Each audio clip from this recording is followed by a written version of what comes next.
হঠাৎ বৃষ্টি, হঠাৎ খুশি, আর হঠাৎ রান্নাঘরে এক প্লেট ঘরের স্বাদে বিরিয়ানি। মুরগির মাংস, আলু আর ঘরে থাকা সামান্য মসলা আর সাথে যুক্ত করলাম প্যাকেট বিরিয়ানি মসলা দিয়েই বানিয়ে ফেললাম একেবারে ঘরোয়া কিন্তু দারুণ সুস্বাদু বিরিয়ানি, ঝামেলা ছাড়াই। ভালোবাসা দিয়ে রান্না করলেই স্বাদটা হয়ে ওঠে একদম অন্যরকম। আলু আর মুরগির এই জুটির স্বাস্থ্য উপকারিতা কি তা আমরা একটু জেনে নিই। মুরগির মাংসে রয়েছে প্রোটিন, ভিটামিন বি, আয়রন ও জিঙ্ক যা শরীর গঠনে ও রোগ প্রতিরোধে সাহায্য করে। আলুতে আছে ফাইবার, পটাশিয়াম এবং ভিটামিন সি যা হজমে সহায়ক ও শক্তি বাড়ায়।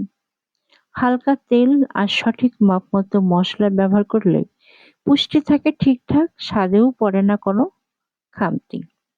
একটু স্বাস্থ্য টিপস: বিরিয়ানি খেলে পরিমাণে ভারসাম্য রাখা জরুরি। সঙ্গে একটু সালাদ ও টক দই হলে হজমেও সুবিধা হয়। পানি খেতে ভুলবেন না। সুস্থ থাকুন, সচেতন থাকুন। খাবারের মধ্যেও থাকুক ভালো থাকার যত্ন। শরীর আর মনের যত্নে নিয়মিত পুষ্টিকর খাবার, ব্যায়াম ও বিশ্রাম খুব দরকার।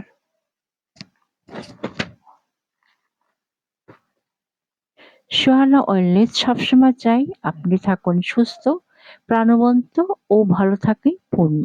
আল্লাহ হাফেজ।